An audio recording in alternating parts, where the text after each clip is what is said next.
Okay, let's talk about profitability.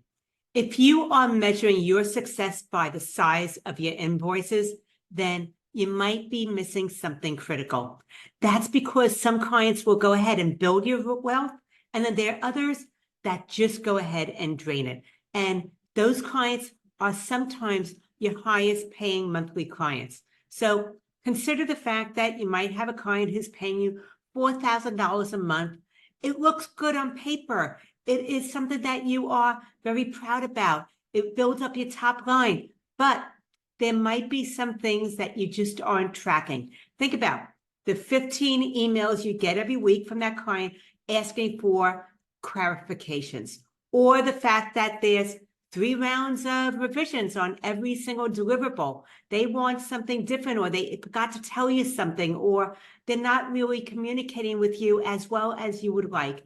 And then there's those emergency, last minute, unscheduled calls that throw you off because something happened and now they're in a crisis.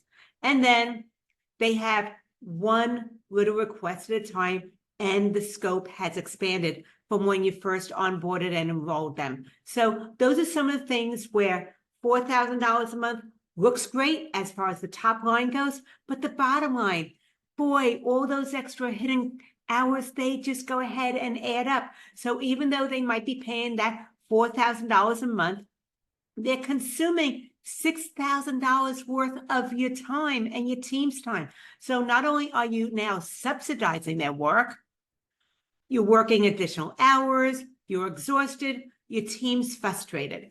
And as a result, it's not as profitable as you thought, if it's even profitable at all. So I want to say, when you have those large clients and you're tracking just the top line, you're not looking at the profit margins, then the math does not work out all times. And I want you to be able to know that this is something that can be easily corrected by just paying attention to that bottom line as well as your top line. So instead of just looking at the top line and the revenue, let's look at client profitability. And I will let you know, with every single firm owner that I do this with, it is an eye-opener. Every single one of them is going to find some money that is left on the table, or some redundancies, or maybe where they are paying for something and they shouldn't be paying for it. So it's a way to be able to correct and increase your profit margins without having to bring in any additional work or clients. So let's talk about the 3-step profitability assessment. Very first thing is you want to be able to actually track the time invested. And even if you don't like tracking hours, we're just going to be able to do this for an eye-opener to give you some awareness about what you think you're doing for them and what's actually going on. So let's take a period of time. I would suggest 1 full month where you are tracking everything, including the work that you're doing without getting any compensation. And that is going to look at the work that is already in your packages that you're doing for them on a monthly basis that needs to be done. And then also now start adding in those emails, those quick clarifications, maybe any meetings or calls that are outside of the agreed upon scope, revisions that might have been slowly added in, but they weren't in the original package, and also any admin tasks that are tied to this client as well. Once you go ahead and track these, then you want to compare the total time invested to the revenue for their package. So think about it. If you have a client and that is paying you maybe $5,000 a month, they're in your silver package, but now they require extras. It might be extra emails going back and forth, some of those revisions that I mentioned, or the last minute requests. So that adds up maybe to an additional $1,500 worth of unbilled effort that you are devoting to them month in, month out. So in reality, yes, they're paying you $5,000 a month, but you're doing an additional $1,500 worth of work each and every month without compensation. It just kind of like creeped up. And as a result of that, that means that this client is only really contributing $3,500 to the net value. Is that really how you want to run your business? And if you had a client doing that, you would probably point it out to them, but sometimes we don't look at that for ourselves as well. It just goes under the radar. So this isn't right or wrong. It's about having awareness and starting to pay attention, not just to the top line, but to the bottom line. And as a result of that, you now, once again, have this awareness. And once you have awareness, then we can go ahead and make adjustments, maybe to the scope, put in some boundaries. Maybe there's some add-ons that you need to be able to talk to them about in order to not only protect your time, but your team's time and the ability to go ahead and grow, scale your firm. So the very first thing you want to do is to be able to start calculating the actual time you're investing into a client. And then the next thing you want to think about is evaluating that client behavior. Now, this is a little bit of a softer evaluation, but think about, how do your clients interact with your firm? And at this point, what you might want to do is give them a letter grade, A, B, C, D, F, just like you got a grade in school. So with these clients now that you're evaluating, do they respect deadlines, or do they sometimes want these frequent last-minute changes, or they just don't even respond to your communications, and as a result, it throws off your workload? So that's what to think about as far as respect goes. And the other thing is, do they actually follow through and care about your advice?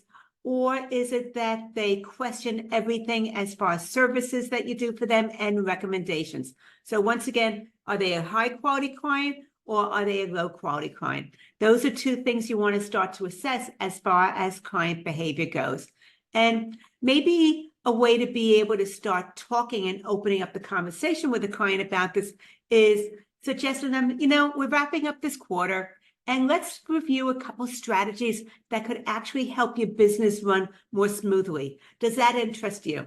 If they say yes, and they actually implement, they are a higher quality client. If they say, no, we really don't want to do those things, that doesn't really matter to us, they aren't really your highest value client then. So once again, how they respond to that request to be able to look at your input and have some strategies for them is going to reveal a lot as to whether they appreciate your input or they really don't value your expertise. So that's number 2, is evaluating client behavior. Now let's go into step number 3, which is calculating the contribution margin. Once again, step 3 is calculating the contribution margin. So this is where you do the math, very easy math. Revenue minus the total cost to serve that client. And once again, include all the things that you're doing, even the things that you're not compensated for or that weren't originally in the package. And what does that add up to? Does it fall within the target rate of what you want? And anyway, the revenue minus the total cost to serve your client is going to be able to give you that contribution margin. Once again, you might find out that there's some clients that you're actually subsidizing their work with you. So they are in the red, not in the black. Or maybe there's a couple clients that have a very low profit margin of 5, 10, 15%. That's not what you want to do to be able to have a business that you can grow and that's sustainable. So once again, if you have numbers that are either negative or just barely positive, something has to change. You have to be able to take care of this and address it. And maybe something to think about is, how would you move forward with this? Well, I want to give you an example. Jennifer, she has a 3-person firm. She brings in about $280,000 a year in revenues. And her largest client was paying her $6,000 a month. And this was 25% of her monthly revenue.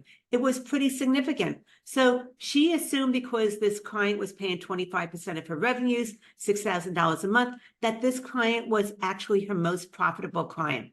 Once again, we followed the formula that I just gave. She did a client profitability assessment, and it revealed that that particular client consumed 35% of her team's capacity, and there were so many interruptions along the month. As a result of that, it slowed everything down, and workflow never got completed according to the timeline. So as a result of that, think about it. Jennifer, the firm owner, she was working additional hours just to keep up, and her team was frustrated. Because of that, we looked at how to be able to restructure this particular engagement and revise the packages, use value pricing. And some of the things that we looked at is focusing on very specific deliverables as well as timelines.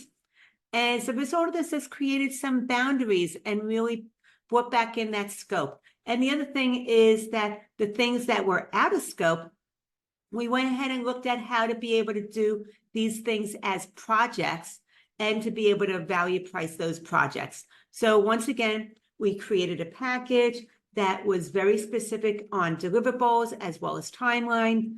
And the other thing that we did also is looked at the additional things. We went ahead and we restructured them as projects, and they were value priced because those were out of scope from the package.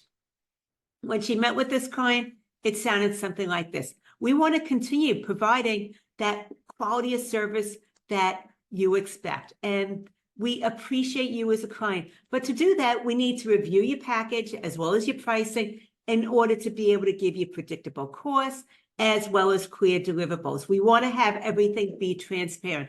That way, we can focus on what matters most to your business.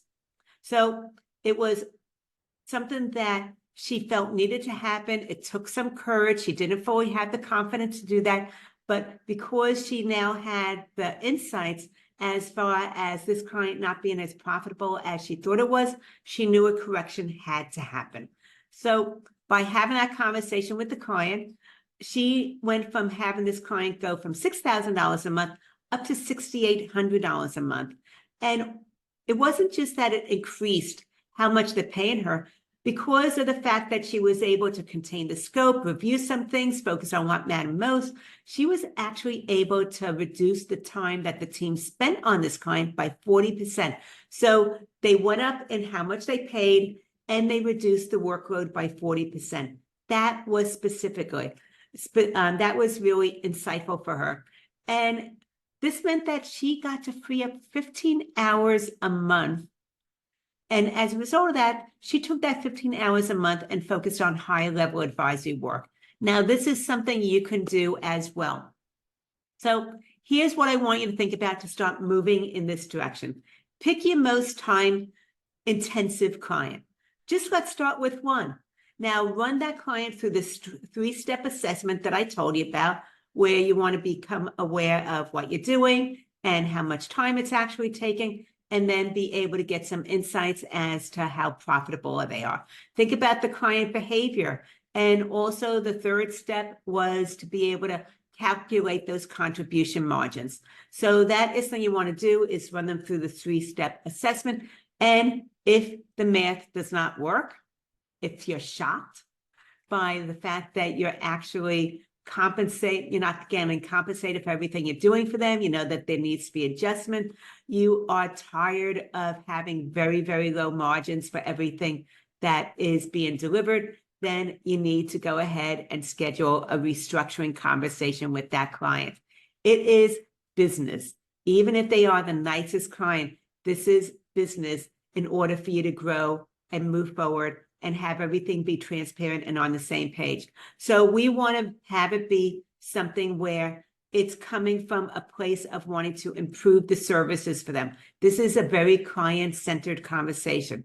You want to say something like, we want to make sure that we can continue to give you our best service, and we reviewed the packages of what we're doing for you. It requires a couple adjustments that we want to discuss. Once again, it's not just about the profits. It's about freeing your time in order to better serve your clients, and also reclaim your personal time back, so you're not having to work late evenings. So if you are ready to transform your client mix, have a more profitable client caseload that you're working with, be able to get people that you've been subsidizing up into the black and not in the red any longer, and not just that little 5 to 10% margins, but really healthy margins, as well as looking at the value pricing, reducing your workload, then let's talk. Go to businesssuccesssolution.com/let's talk to be able to get the conversation started. And during that conversation, we'll review your portfolio, your client mix. We're going to map out a plan to be able to grow your firm in a very profitable way, and not one that's going to drain your energy and just tire you out and exhaust you. So if you want to be able to grow your clients and your business, you want to be able to find where there's actually money already in your business that you haven't even tapped into, the hidden costs, let's go ahead and come up with that plan. That's because revenue shows what you bill, profitability shows what you keep. That is so important, what you keep. So when you measure what matters, what you keep, you can actually go ahead and make decisions that move your firm forward. Anyway, I would love to hear from you. What is it that you liked? What is that you need additional information about? What is a firm? What action are you going to take in order to be able to raise the bar as far as the quality of clients that you serve and also the quality of service that you delivered? So you have a firm that you run instead of one that runs you. Would love to be able to hear your feedback, your input, what resonated with you. Lauren Fogelman with Business Success Solution, showing firm owners how to be able to double their revenues, working half the time.